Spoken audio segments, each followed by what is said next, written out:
Hi, I'm Nilu, and this is my 1989 Honda CRX SI. So this car is a 1.6 liter four-cylinder engine that produces 104 horsepower stock, but this one is not stock. We have tuned it, so it produces about 115 to 120 horsepower. And we've also reflashed the ECU, so that means that the rev limiter is higher than stock. Let's take a look.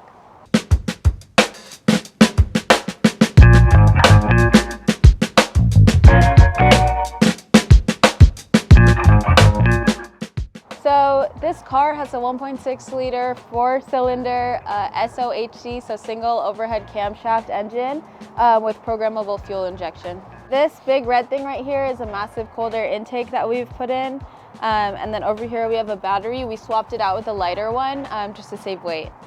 This is actually pretty unique to this car. It's for all like the oil overflow that happens when we race at really high RPMs.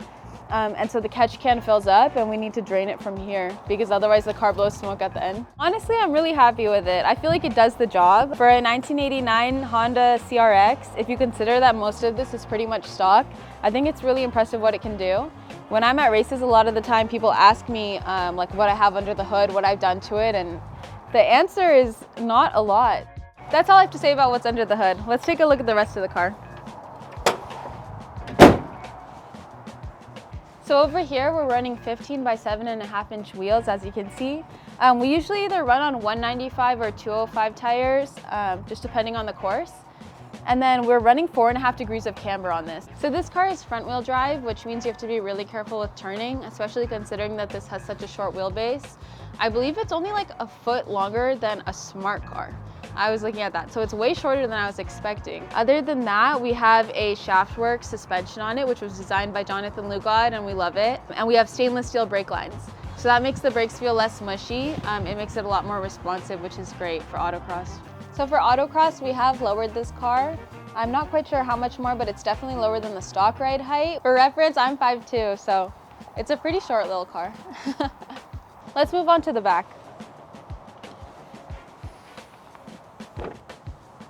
So as you can see, one of the benefits of it being a hatchback is that there's a ton of space.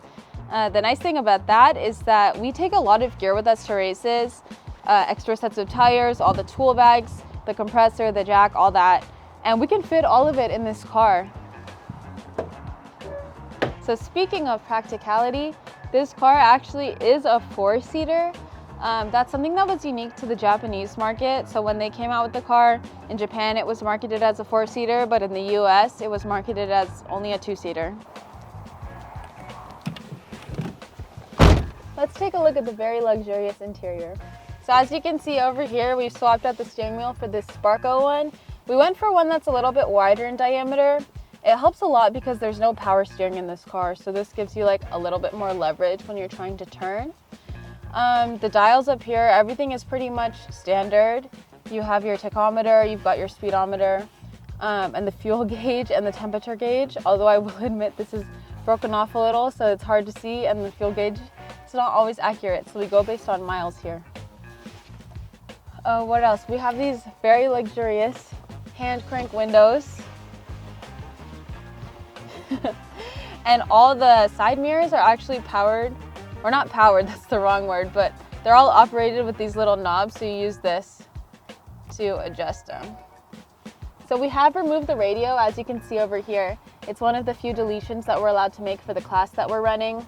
Up here you have your standard heating, AC, fan, all that.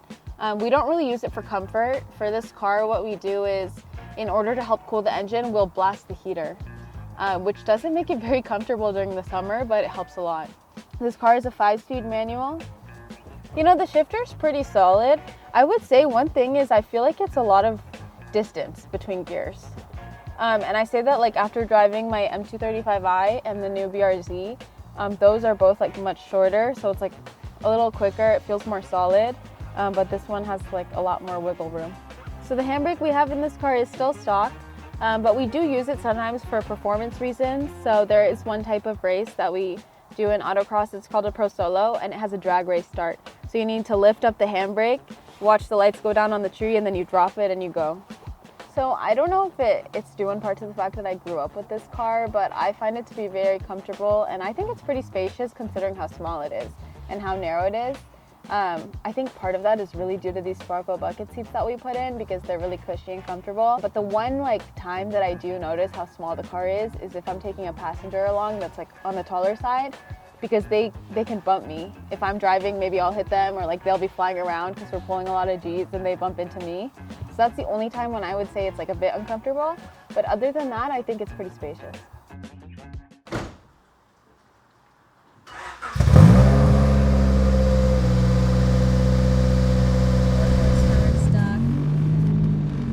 Oh, you have to jump out and close the garage.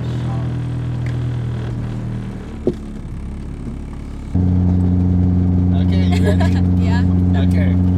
So what are we sitting in today? So this is my family's 1989 Honda CRX SI. How long have you guys had it? We got the car in 2016. Previously, we had a 1989 Honda Civic that my dad was racing. And then when I got my permit and then eventually my license, we wanted a different car. So we ended up switching to the CRX. So in 2016, we built this car. Okay. And we replaced the old Civic. You guys like your Civics, huh? We do. We're a big Honda family because this car was in the shop for a long time when I was in high school and like freshman year of college. And to fill like that gap, we got a 2019 Civic SI. So we can't seem to stay away. Do you remember all the mods that you did to the car? I remember a good bit of them. It's so It's loud. quite loud. Honestly, like, before we bought the trailer, we used to drive the Civic to races, and so it's like an hour and a half drive to and from, and we would get up, like leave at like 4:30 in the morning or something crazy. And so when I was little, it was like my lullaby. Like I literally, if I sit in it and I just let the car idle, it just reminds, like it puts me to sleep, honestly, because it's so comforting.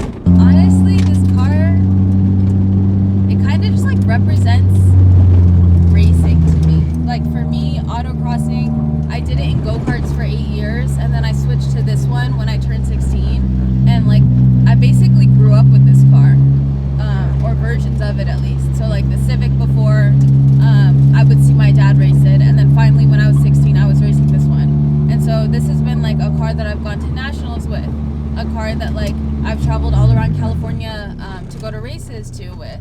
But at the same time, it sounds kind of corny, but to me it symbolizes family too.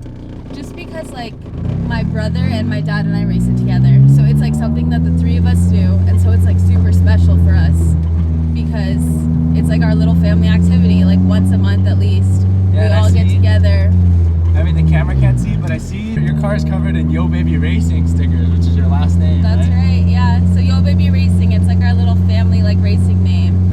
Yeah, but you guys are getting rid of it soon, huh? We are, so unfortunately we're selling this car. We're deciding to move into rear wheel drive and see how we like that. So we just purchased one of the new like 2022 Subaru BRZs. So I don't know if you'll like it as much as this one, though. you know, honestly, I don't know either. I'm a little skeptical, to be honest. I think that just love goes to this car show so much. how good this car is, though. 'Cause Yeah. The BRZ is an amazing car. It really is. I set off a car alarm. If you're in the market for a small sporty hatchback, you definitely can't go wrong with the CRX.